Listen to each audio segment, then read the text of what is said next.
Taong 1908 nang itinatag ng mga Amerikano ang Philippine Carnival sa Maynila. Itinuturing na isa sa pinakamalaki at pinakamaligayang taunang palabas ng Manila Carnival sa Silangang Asya. Isinagawa ito noon upang ipagdiwang ang malalim na ugnayan ng Estados Unidos at ng Pilipinas, gayon din upang ipamalas ang ating komersyal, industrial at pang-agrikultural na progreso. Sa lahat ng mga ito, ang pinakainaabangan sa Manila Carnival ay ang pagkakorona ng carnival mascot na si Billie Ken sa mga tatanghaling carnival queens. Ang reyna ay pinipili sa pamamagitan ng pagbili ng mga pera sa balota o kupon mula sa mga pahayagan at mga magazine.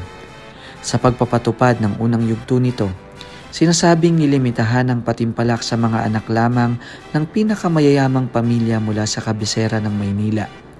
Ngunit sa huli ay tumanggap na ng mga kalahok na nagmula sa iba't ibang rehiyon at bahagi ng bansa.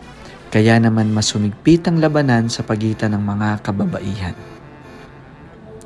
Ang patimpalak na ito ay isa sa pinakainaasam at pinakahinahangad ng bawat kababaihan noong 1900s dahil sa pagkilala at pagbibigay nito ng katanyagan sa bawat babaeng makokoronahan bilang Carnival Queen.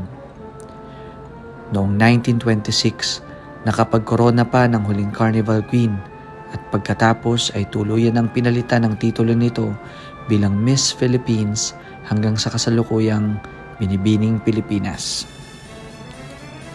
Ngunit bakit hindi nagpatuloy ang titulong Carnival Queen? Ano ang sinapit ng dapat sanay Carnival Queen 1927? Totoo kaya ang mga haka-haka sa kamalasang dulot sa mga babaeng nakokoronahan nito?